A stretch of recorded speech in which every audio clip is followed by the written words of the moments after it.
नमस्कार साथियों, आज हम एक उत्तराखंड के ऐतिहासिक मंदिर के दर्शन करेंगे, जिसका नाम आपने शायद ही सुना होगा। उत्तराखंड को देवभूमि नाम यूं ही नहीं दिया गया है।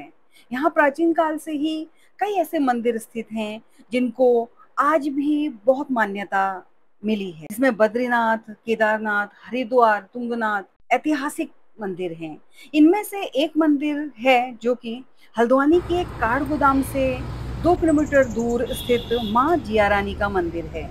कुमाऊं के प्रवेश द्वार हल्द्वानी के काठगोदाम से 2 किलोमीटर दूर तीर्थ स्थल में मां जिया रानी का मंदिर गुफा एवं गार्गी नदी पर ऐतिहासिक शिला है। मां जिया का यह एकमात्र मंदिर है जिसे हरिद्वार की तरह कुमाऊं का हरिद्वार कहा जाता है। यहाँ पूरे वर्ष भर कुमाऊं और गढ़वाल से लोग पूजा अर्चना करने आते हैं। इस तीर्थ को चित्रशिला द्वार के नाम से भी जाना जाता है। यहाँ मंदिरों की बड़ी श्रृंखला है, जिसमें शिवालय, पार्वती मंदिर, धामदेव शिला, भैरव मंदिर, काली मंदिर, शनिग्रह मंदिर स्थित हैं, जिनकी देखभाल महंत गिरी और उनका परिवार करता है, जो मंदिर में समय समय पर भजन कीर्तन वगैरह करते हैं। जो भी यहाँ पर सेवा देते हैं, उन्हीं की मंदिर के पास ही समाधियाँ बनी हुई हैं, जो आदिकाल से इस मंदिर की देखभाल करते हैं, पूजा अर्चना करते हैं। आइए विस्तार से जानते हैं उत्तराखंड की लक्ष्मीबाई के नाम से जिनका नाम प्रसिद्ध है, वो है रानी जिया। जिस प्रकार झांसी की रानी लक्ष्मीबाई का नाम स्वर्णाक्षरों में अंकित है, उसी तरह उत्तराखंड से अमर गाथाओं में एक नाम शामिल है, जिया रानी का। खैरागढ़ के कत्यूरी सम्राट प्रीतम देव, जिनका शासनकाल 1380 से 1400 तक था, उनकी महारानी थी रानी जिया। कुछ किताबों में उनका नाम प्योला या पिंगला भी बताया जाता है। जिया रानी धामदेव की माँ थी और प्रख्यात उत्तराखंडी लोक कथा नायक मालूशाही की दादी। राजमाता जिया रानी उर्फ मौला देवी पुंडीर, जो हरिद्वार राज्य के राजा अमरदेव पुंडीर की पुत्री थी। कुमाऊं क्षेत्र में कब्जा करने हेतु बर्बर तुर्कों के हमले लगातार जारी थे। तुर्क आक्रमण के समय कुमाऊं राज्य के अंतर्गत पिथौरागढ़ के कत्यूरी राजा प्रीतम देव ने हरिद्वार राज्य के राजा अमरदेव पुंडीर की सहायता की। तत्पश्चात अमरदेव पुंडीर ने अपनी पुत्री मौला देवी का विवाह कुमाऊं राज्य के कत्यूरी राजवंश के राजा प्रीतम देव उर्फ पृथ्वीपाल से कर दिया। कत्यूरी राजवंश चंद्र राजवंश से भी पूर्व का माना जाता है। कुमाऊं क्षेत्र में सूर्यवंशी कत्यूरियों का आगमन 7वीं सदी में अयोध्या से हुआ माना जाता है। इतिहासकार कत्यूरियों को अयोध्या के सूर्यवंशी राजवंश शालीवान का संबंधी मानते हैं। कत्यूरी राजवंश का प्रथम शासक वासुदेव को माना जाता है। वहीं सबसे पहले वह बैजनाथ आया था। उस समय कत्यूरी शासन उत्तराखंड से लेकर नेपाल तक फैला था। द्वाराहाट, जागेश्वर, बैजनाथ आदि स्थानों के स्थापत्य कला में कत्यूरी शैली के मंदिर कत्यूरी राजाओं ने ही बनाए थे। राजा प्रीतम देव कत्यूरी राजवंश के 47वें राजा थे। राजा प्रीतम देव को पिथौरा शाही नाम से भी जाना जाता है और उन्हीं के नाम पर हमारे पिथौरागढ़ जिले का नाम पड़ा। मौला देवी राजा प्रीतम देव की दूसरी पत्नी थी। रानी मौला देवी को धामदेव, दुला, ब्रह्मदेव नामक पुत्र हुए, जिनमें से ब्रह्मदेव को कुछ लोग प्रीतम देव की पहली पत्नी से मानते हैं। मौला देवी को राजमाता का दर्जा प्राप्त हुआ था, क्योंकि उस क्षेत्र में माता को जिया कहा जाता था, इसलिए उनका नाम जिया रानी पड़ गया था। कुछ समय पश्चात जिया रानी की प्रीतम देव की प्रथम पत्नी से अनबन हो गई, तो वह अपने पुत्र को साथ लेकर गौला घाट की जागीर में चली गई। वहां उन्होंने खूबसूरत रानी बाग बनवाया। जिया रानी वहां गुफा में 12 वर्ष तक रही, जहां जिया रानी की गुफा आज भी मौजूद है। सन 1398 में मध्य एशिया समरकंद के बर्बर हत्यारे तैमूर लंगड़े ने भारत पर आक्रमण किया। वो हत्यारा दिल्ली मेरठ को रोकता हुआ हरिद्वार जा पहुंचा। उस समय वत्सराज देव पुंडीर शासन कर रहे थे। उन्होंने बड़ी वीरता से परवर तैमूर का सामना किया, मगर शत्रु सेना के विशाल संख्या और भयानक प्रपंचों के आगे उन्हें हार का सामना करना पड़ा था। हरिद्वार में उस समय भयानक नरसंहार हुआ। विपरीत परिस्थितियों में राज परिवार को भी उत्तराखंड के पहाड़ी नकौट क्षेत्र में शरण लेनी पड़ी। वहां उनके वंशज आज भी रहते हैं और मखलोगा पुंदिर के नाम से जाने जाते हैं। आक्रांता तैमूर ने सेना की एक टुकड़ी आगे के पहाड़ी राज्यों पर भी हमला करने के लिए भेज दी। जब उक्त सूचना जिया रानी को मिली तो उन्होंने उसका सामना करने के लिए कुमाऊं क्षेत्र से एक सेना का गठन किया।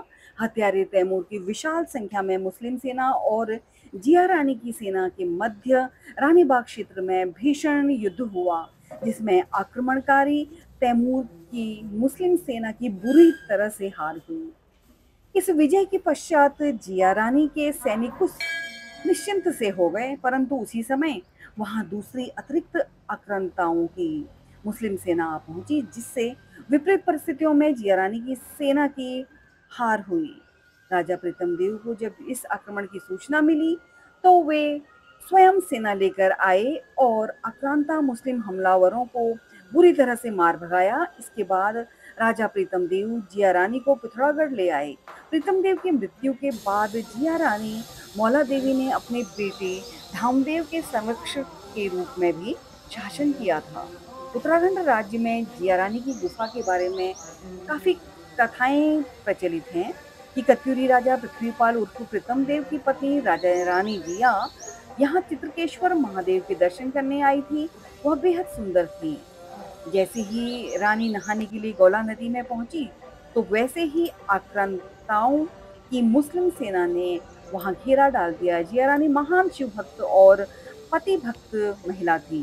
विकट परिस्थितियों में उन्होंने अपने इष्ट देवताओं का स्मरण किया और गौला नदी के पत्थरों में ही समा गई। बर्बर मुस्लिम सेना ने उन्हें बहुत ढूंढा, परंतु रानी कहीं भी नहीं मिली। नदी के किनारे एक विचित्र रंग के पत्थर की शिला है, जिसे चित्रशिला कहा जाता है। इस संबंध में धार्मिक मान्यता है कि इसमें त्रिदेव भगवान ब्रह्मा, विष्णु, शिव की शक्ति समाहित है। हिंदू धर्म साहित्य पुराणों के अनुसार नदी किनारे वटवृक्ष की छाया में ब्रह्म ऋषि ने एक पांव पर खड़े होकर दोनों हाथ ऊपर कर तपस्या की थी। तब प्रसन्न होकर भगवान विष्णु ने तत्कालीन समय के देवताओं के अभियंता भगवान विश्वकर्मा को बुलाकर इस रंग बिरंगी अद्भुत शिला का निर्माण कराया था और उसी शिला पर बैठकर ऋषि को मनोवांछित वरदान दिया था। कुछ लोग इस शिला को जिया रानी का घाघरा कहकर भी पुकारते हैं। जिया रानी को यह स्थान बहुत प्रिय था। उन्होंने यहीं अपना बाग लगाया था और यहीं उन्होंने अपने जीवन की आखिरी सांस भी ली थी। जिया रानी अपने व्यक्तित्व सतीत्व की रक्षा करते हुए सदा से यहाँ से चली गई। गाँव के प्रवेश द्वार हल्द्वानी काठगोदाम स्थित रानीबाग में जिया रानी की गुफा का ऐतिहासिक महत्व है। माऊ क्षेत्र के साथ संपूर्ण उत्तराखंड के क्षत्रिय राजपूत आज भी भारतीय वीरांगना नारी जिया रानी पर बेहद गर्व करते हैं। उनकी स्मृति में संपूर्ण भारत में दूर दूर बसे उनके कत्यूरी वंशज प्रति वर्ष यहाँ आते हैं, पूजा अर्चना करते हैं और उत्तराखंड की कड़ाके की सर्दी में भी पूरी रात जागरण और भक्ति का माहौल रहता है। प्रति वर्ष उत्तरायणी संक्रांति 14 जनवरी को यहाँ पर सैकड़ों ग्रामवासी परिवार आते हैं और सारे समय दिन और रात जय जिया के स्वर गूंजते हैं। जिया को पूजते हैं। जिया कुमाऊं की जनदेवी और न्याय की देवी बन गई हैं। गांव के कई परिवारों में चैत्र और अश्विन की नवरात्रियों में यहाँ पर जागरण होता है, जिसमें प्रशस्ति गाई जाती है। ढोल डमरुए बजाकर देवी देवता अवतरित होते हैं। अब जिया कुमाऊं की सांस्कृतिक विरासत भी बन गई है। इस देश के लगभग सभी क्षेत्र में शौर्य, बलिदान और त्याग की पराकाष्ठाओं के अनेक उदाहरण मौजूद हैं, लेकिन संसाधनों की कमी के कारण देश भर में तमाम ऐसे नायक नायिकाओं को उस स्तर की पहचान नहीं मिल पाई जिसके कि वो असल हकदार हैं। वर्तमान समय में चित्रशिला तीर्थ पर काफी सारे नए जीर्णोद्धार हुए हैं। इसके बाद यह तीर्थ स्थान और भी मनोरम और एक ध्यान में लीन तीर्थ स्थान की तरह है, जहाँ आज भी यह रानी माता का जो बाग है वो मौजूद है, जिसमें आम के पेड़ लगे हुए हैं और दूर दूर से भक्तजन पर्यटक यहाँ आते हैं और माँ जिया रानी का आशीर्वाद प्राप्त करते हैं। मंदिर परिसर में सभी सुविधाएं दी गई हैं। जल की व्यवस्था है, नदी तो है ही जल के लिए, परंतु नलकूपों की भी व्यवस्था की गई है। इस मनोरम स्थान के दर्शन करने से व्यक्ति भक्ति रस में डूब जाता है और एक पल के लिए उसे इस झूठे जीवन से विरक्ति हो जाती है। बहुत प्रकार के पक्षियों का कलरव मन को मोहित सा करता है। आप इस स्थान पर घंटों व्यतीत कर सकते हैं। आप माँ की शिला के दर्शन कीजिए और गार्गी नदी में स्नान आदि कर अपने को धन्य करें और तीर्थ में स्नान करने का पुण्य कमाएं। यह शिला आज भी यहाँ पर तटस्थ है। आज भी इस मनोरम स्थान पर यज्ञोपवीत संस्कार, मुंडन आदि इसी गार्गी नदी के तट पर होते हैं। पूरे वर्ष भर यहाँ पर पूजा पाठ चलती है। उत्तराखंड के अधिकतर सभी लोगों का मृत्यु के बाद दाह संस्कार यही होता है। यहाँ पर विद्युत शव गृह का भी निर्माण हुआ है। यहाँ पर भव्य शनि मंदिर है, जिसके कि आप दर्शन करें। चित्रेश्वर महादेव को जलाभिषेक करें, मंत्र जप आदि करें। भैरव मंदिर के दर्शन करें। आप यहाँ पे इस अद्भुत गुफा के दर्शन करें। अपनी आत्मरक्षा के लिए इष्ट देव की पुकार से सुरंग के द्वार खुल जिया रानी हरिद्वार को चली गई। ऐसी वीरांगना को मेरा शत शत नमन।